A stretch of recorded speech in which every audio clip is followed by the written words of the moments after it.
Hi everyone, again welcome to my channel पढ़ ले social science. आज के लेक्चर में हम समझेंगे क्लास 8 ज्योग्राफी का chapter number 2 land, soil, water, natural vegetation and wild life resources.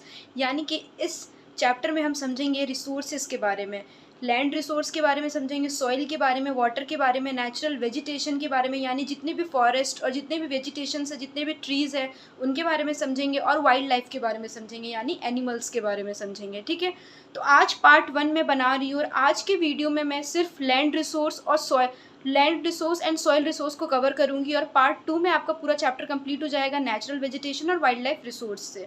ठीक है, तो चलिए शुरू करते हैं लैंड रिसोर्स से। तो लैंड रिसोर्स एक बहुत इंपॉर्टेंट नेचुरल रिसोर्स है। यानी नेचुरल रिसोर्स क्या होता है, अब क्लास 7th में आप पढ़ चुके होंगे। एक होता है नेचुरल रिसोर्सेज, एक होता है मैन मेड। यानी कि नेचुरल जो हमें प्रकृति से प्राप्त होता है, यानी जो नेचुरली हमें प्राप्त होता है, जैसे कि एयर हो गया, वाटर हो गया, ये सब नेचुरली हमें मिला है, हम तो इसे बनाए नहीं है खुद से।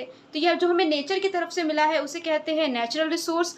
और जो हम खुद बनाते हैं, जैसे कि बिल्डिंग हो गया, डैम हो गया, ब्रिज हो गया, पार्क, हॉस्पिटल, तो ये सब हम खुद बनाते हैं, तो ये सब हो गया मैन मेड रिसोर्स, यानी कि वो हम खुद बनाए हैं। और हम कैसे बनाए, हम नेचुरल रिसोर्स को यूज़ करके बनाए। फॉर एग्जाम्पल, फॉरेस्ट एक नेचुरल रिसोर्स है। वहाँ का जो जितने भी लकड़ियाँ है, जितने भी टिम्बर है, वो सब नेचुरल रिसोर्स है। उस टिम्बर को यूज़ कर कर, उस लकड़ी को यूज़ करके हम फर्नीचर बना रहे हैं। तो क्या हो रहा है, हम नेचुरल रिसोर्स को यूज़ करके मैन मेड को रेडी कर रहे हैं। तो लैंड रिसोर्स एक बहुत ही इंपॉर्टेंट नेचुरल रिसोर्स है पूरे अर्थ सरफेस में। यानी कि 100% अर्थ सरफेस में 30% क्या कवर करता है, लैंड कवर करता है। ठीक है ना, 30% एरिया अर्थ सरफेस का लैंड रिसोर्स कवर करता है। अब समझते हैं हम कि जो पॉपुलेशन है, यानी कि जो पॉपुलेशन है वो अनइवन डिस्ट्रीब्यूट क्यों हुआ है। यानी कि कहीं पे बहुत ज़्यादा पॉपुलेशन होता है। आप खुद देखिए, इंडिया का एग्जांपल में लेके बिहार, यूपी, ये वाले रीजन में बहुत ज़्यादा ही पॉपुलेशन है। उत्तराखंड देख लीजिए, अरुणाचल प्रदेश देख लीजिए, सिक्किम देख लीजिए, तो ये सारे स्टेट में कम पॉपुलेशन है। तो ऐसा क्यों होता है, तो पॉपुलेशन का अनइवन डिस्ट्रीब्यूशन, यानी कि ऊपर नीचे अलग डिस्ट्रीब्यूशन किस पे डिपेंड होता है, लैंड और क्लाइमेट पे। जो भी रीजन का लैंड अच्छा होता है वहाँ पे ज़्यादा पॉपुलेशन रहती है, वहाँ पे ज़्यादा लोग रहना पसंद करते हैं। क्योंकि अगर जहाँ पे लैंड अच्छा होगा, जहाँ पे फर्टाइल लैंड होगा, उपजाऊ ज़मीन होगा, वहाँ पे लोग खेती कर पाएंगे। और जहाँ का क्लाइमेट मॉडरेट होता है, यानी कि लोग ज़्यादातर डेजर्ट एरिया में भी नहीं रहना चाहते, क्योंकि वहाँ बहुत हॉट क्लाइमेट होता है, बहुत गर्मी होती है वहाँ पे।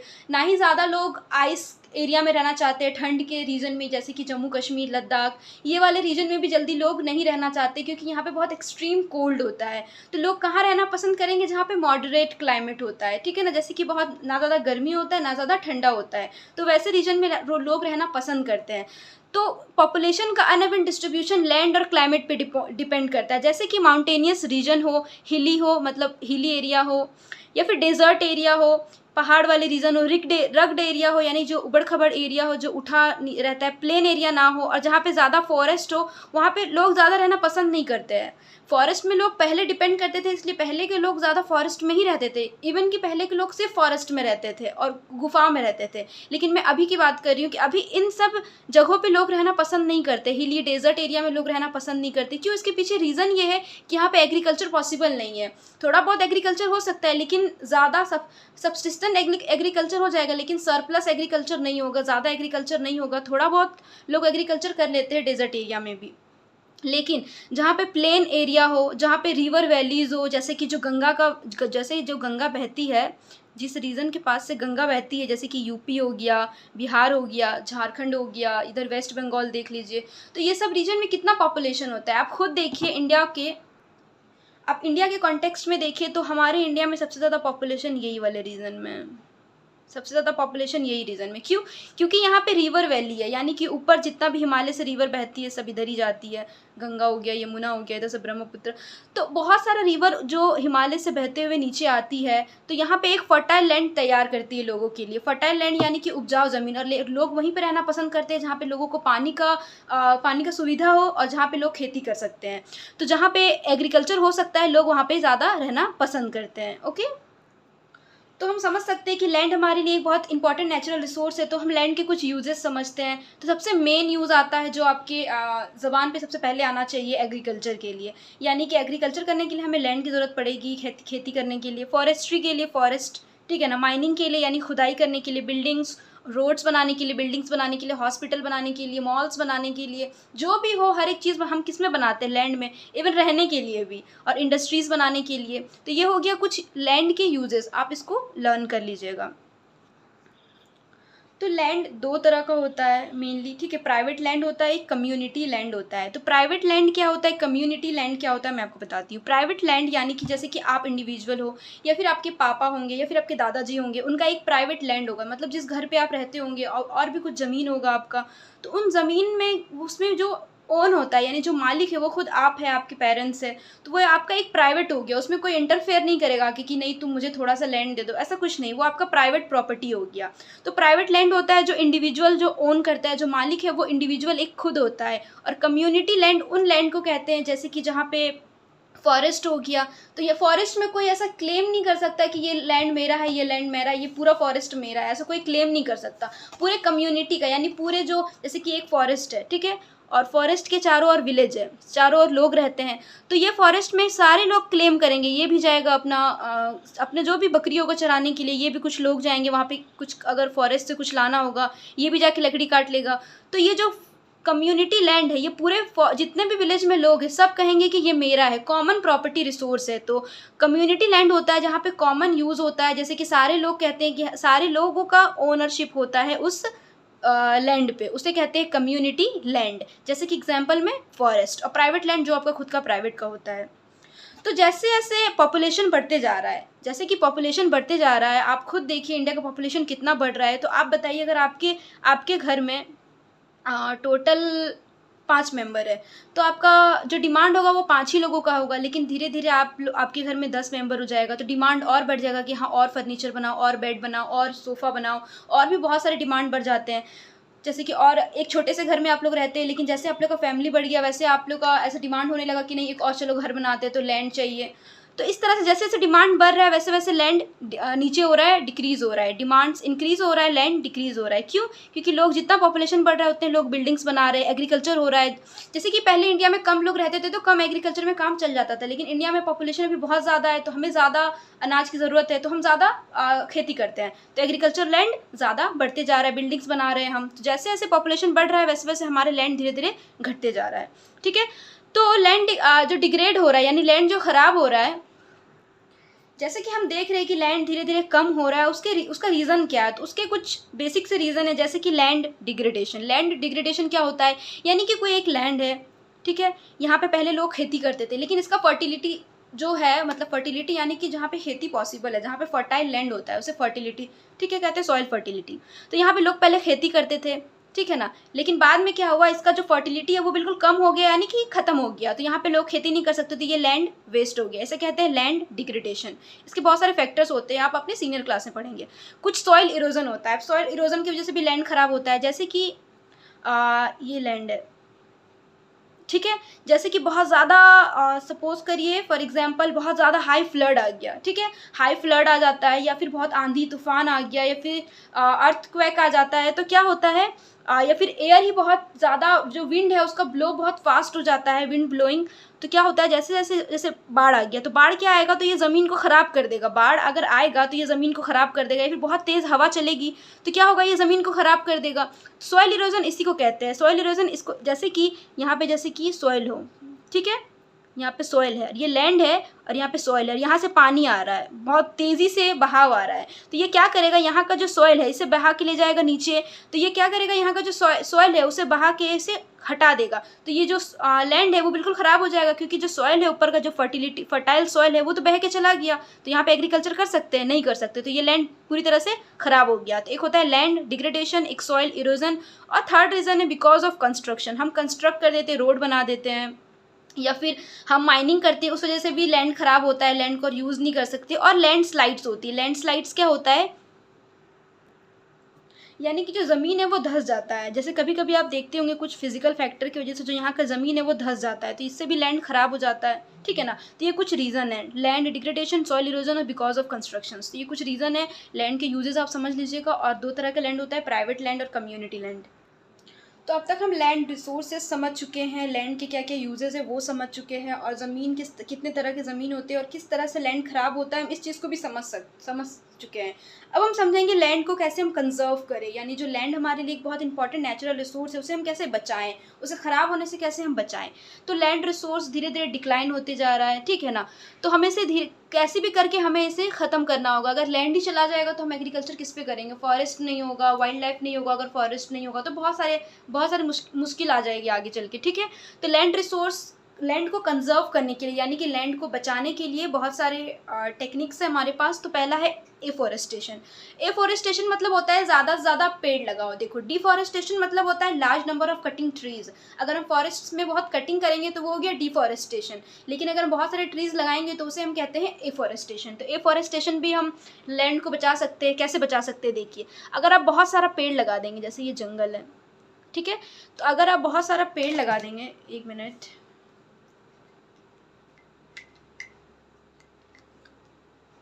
ठीक है, तो अगर हम बहुत सारा पेड़ लगा देंगे तो क्या होगा, वो जो पेड़ होगा, जितना भी पेड़ होगा, वो क्या करेगा, ज़मीन, उसका जो रूट होगा, पेड़ का जो रूट्स होंगे, वो जो जड़ होगा, वो ज़मीन को पकड़ कर रखेगा, लैंड को पकड़ के रखेगा अपने रूट से। वो लैंड को क्या होगा ना, बहने नहीं देगा, या फिर लैंड को डिग्रेड नहीं होने देगा, या फिर बहुत ज़्यादा अगर फ्लड आ गया, बाढ़ आ गया, तो उस लैंड को बहने नहीं देगा। तो उससे क्या होगा, लैंड खराब नहीं होगा। तो पहला हो गया एफॉरेस्टेशन। सेकंड हो गया control use of pesticides and fertiliser. क्या होता है, कभी कभी हम एग्रीकल्चर करते हैं या फिर कुछ भी खेती करते हैं, कोई भी फसल हो, तो हम बहुत ज़्यादा फर्टिलाइज़र डाल देते हैं, यानी बहुत ज़्यादा खाद डाल देते हैं मिलावट वाला, और पेस्टिसाइड्स डाल देते हैं, कीड़े को मारने के लिए कुछ दवा डाल देते हैं फसल में कि चलो फसल ख़राब नहीं होगा। तो उससे फसल तो ख़राब नहीं होता, लेकिन लैंड ज़रूर ख़राब हो जाता है। अगर हम ज़्यादा फर्टिलाइज़र यूज़ करेंगे कोई एक पर्टिकुलर लैंड पे, तो वो लैंड ख़राब हो जाएगा। तो हम क्या करें, कम से कम यूज़ करें इन पेस्टिसाइड्स को और इन फर्टिलाइज़र्स को।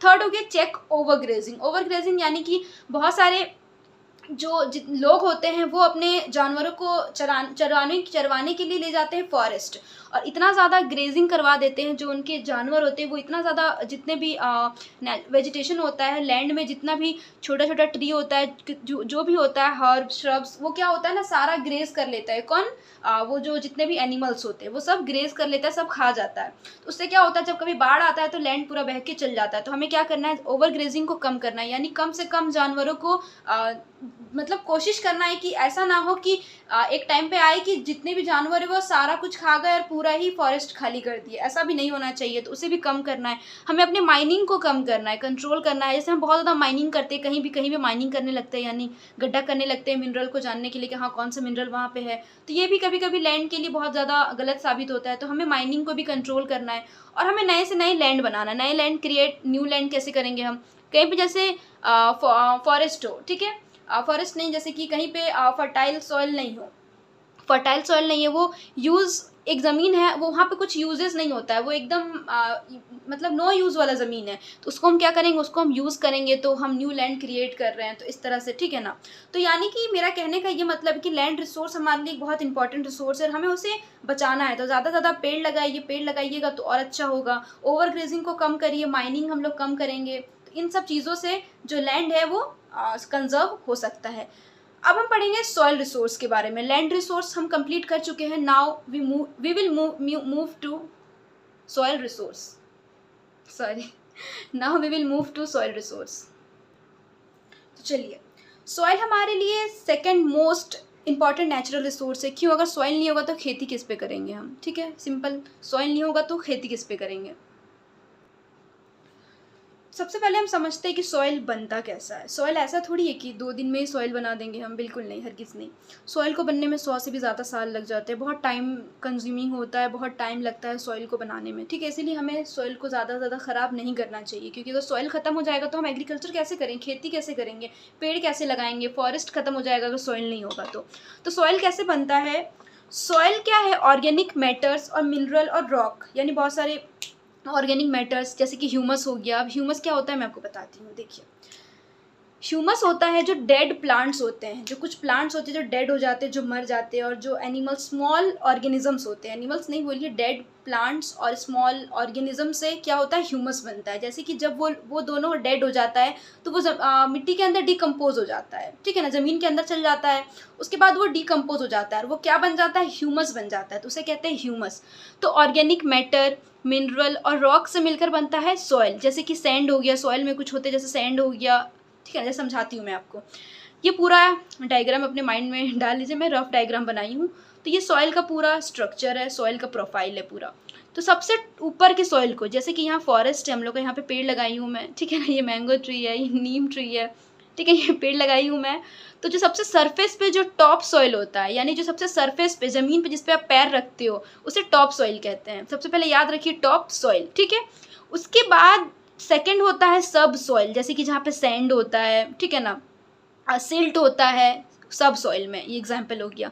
उसके बाद आता है वेदर्ड रॉक। वेदर्ड रॉक क्या होता है, जहाँ पे छोटे छोटे पत्थर होते हैं, छोटे छोटे टुकड़ों, छोटे छोटे पत्थर होते हैं, जिस प्रोफाइल पे, उसे कहते हैं वेदर्ड रॉक। और लास्ट में होता है पेरेंट रॉक, जहाँ पे थोड़े बड़े बड़े जो एकदम कोर एरिया में, ज़मीन के सॉइल के अंदर कोर वाले जो सबसे नीचे होता है, उसे पेरेंट रॉक कहा जाता है, पेरेंट रॉक, ठीक है। तो सबसे ऊपर को कहते हैं टॉप सॉइल, सब soil, weathered rock and parent rock. चलिए अब हम सबसे समझते हैं कि फैक्टर ऑफ सॉइल फॉर्मेशन, कैसे सॉइल का जो सॉइल का फॉर्मेशन होता है, तो कौन कौन से फैक्टर होते हैं जो सॉइल को मदद करता है उसके फॉर्मेशन में, उसको बनने में मदद करता है, ठीक है।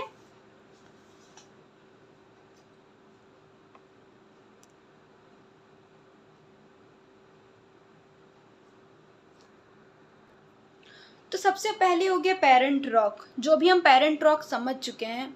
तो ये जो पेरेंट रॉक है, जो सबसे, जो सॉइल के प्रोफाइल में जो सबसे लास्ट में है, यानी कि जो सबसे कोर में है पेरेंट रॉक, वो सॉइल को क्या मदद करता है, ये जो सॉइल है उसमें क्या मदद करता है, उसमें उसका जो कलर, सॉइल का कौन सा कलर होगा, उसका टेक्सचर कैसा होगा, किस तरह से होगा वो सॉइल, या फिर उसका केमिकल प्रॉपर्टीज़, जो सॉइल के अंदर का जो प्रॉपर्टीज़ होता है वो कैसे डिफाइन होगा, पेरेंट रॉक।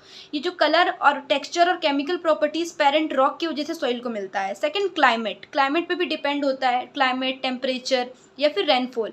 क्लाइमेट में क्या हो गया, जैसे कि कहीं का क्लाइमेट अलग होता है, जैसे कि नॉर्थ इंडिया का क्लाइमेट थोड़ा अलग है, थोड़ा क्या अलग ही है, साउथ इंडिया का क्लाइमेट अलग है।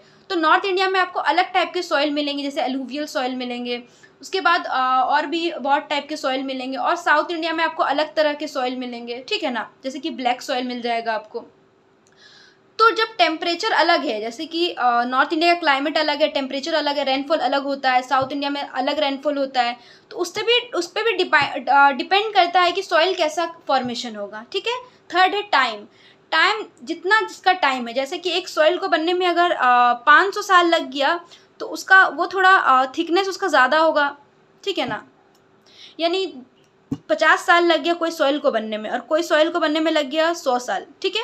तो 50 साल जो लगा उसका थिकनेस कम होगा एज़ कम्पेयर टू जिसमें 100 साल लगा हो, ठीक है ना। यानी कि एक सॉइल है जिसका थिकनेस मतलब होता है वो जो जैसे कि थिकनेस मतलब थोड़ा जो मोटा होता है, थोड़ा लेयर बहुत थोड़ा मोटा होता है, थोड़ा भारी वाला सॉइल होता है, मोटा, तो थिकनेस ज़्यादा होता है, जितना टाइम लेगा उतना थिकनेस ज़्यादा होगा सॉइल का। ये चीज़ भी आपको याद रखना है। थर्ड फैक्टर हो गया, पहला हो गया पेरेंट रॉक, सेकंड हो गया क्लाइमेट, थर्ड हो गया टाइम, फोर्थ हो गया रिलीफ। रिलीफ यानी कि ऑल्टीट्यूड।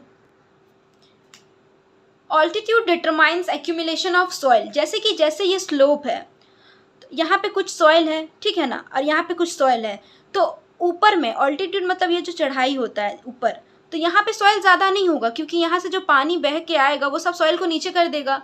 तो ज़्यादा सॉइल कहाँ पे होगा, नीचे में होगा, ठीक है ना, प्लेन लैंड में ज़्यादा सॉइल होगा। वही बता रहा है कि ऑल्टीट्यूड में कम, तो रिलीफ भी डिफाइन करता है कि जितना ऊंचा हम जाएंगे उतना सॉइल कम होते जाएगा, नीचे हमारे पास ज़्यादा सॉइल होता है, क्योंकि वो बहा के नीचे आ जाता है।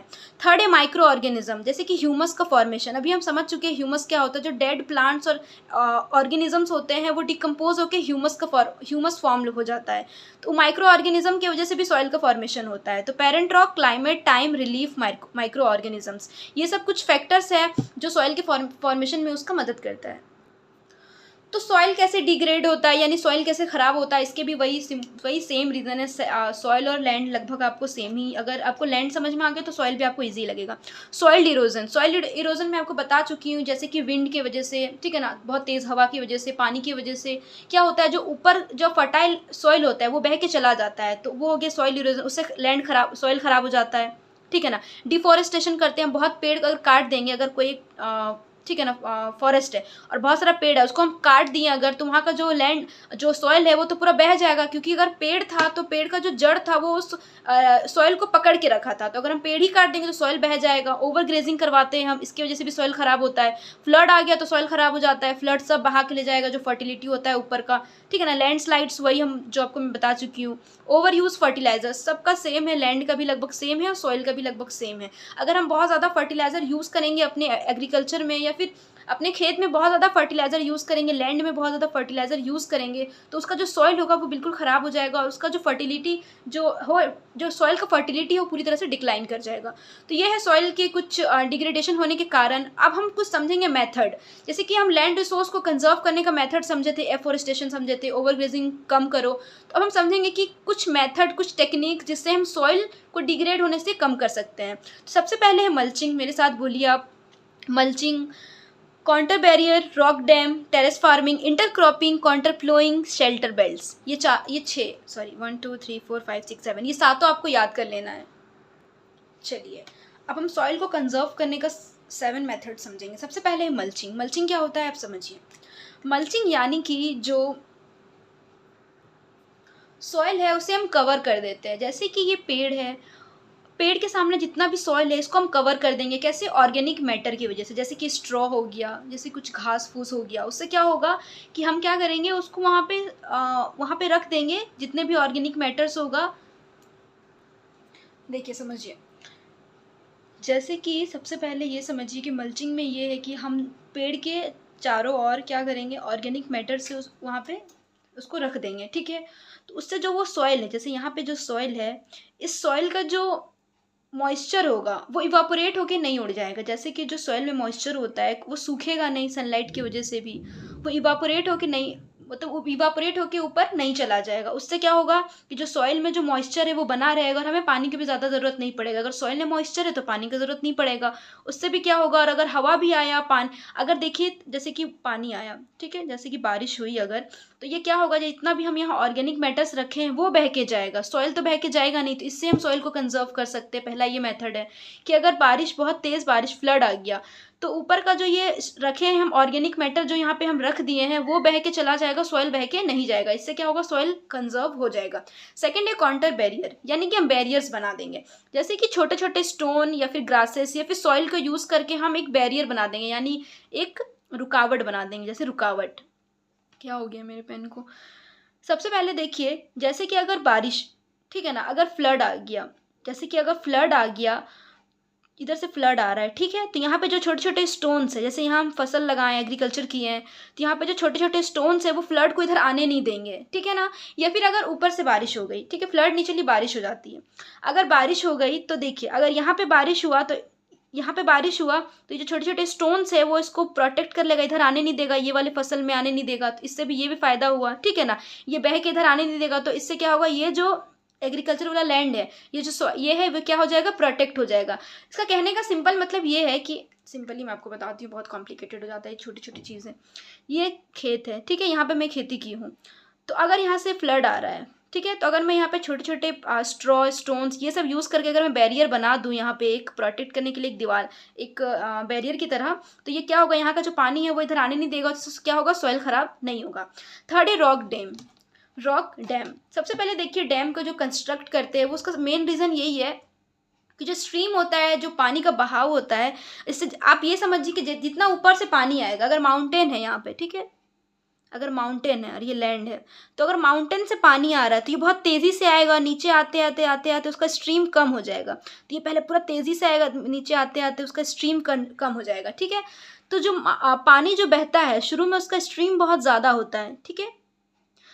तो जैसे ही वो नीचे आता है, जैसे ही वो माउंटेन से जो पानी है, जो रिवर है वो नीचे आती है, ठीक है ना, माउंटेन से जो रिवर है वो नीचे आती आते उसका जो स्ट्रीम होता है वो कम हो जाता है, इतना कम हो जाता है। तो हम क्या कर देंगे, वहाँ पे डैम कंस्ट्रक्ट कर देंगे। अगर तेज़ी से पानी आएगा, देखिए मैं आपको फिर समझाती हूँ, बहुत ही ज़्यादा छोटी छोटी चीज़ है, इसे समझना पड़ेगा।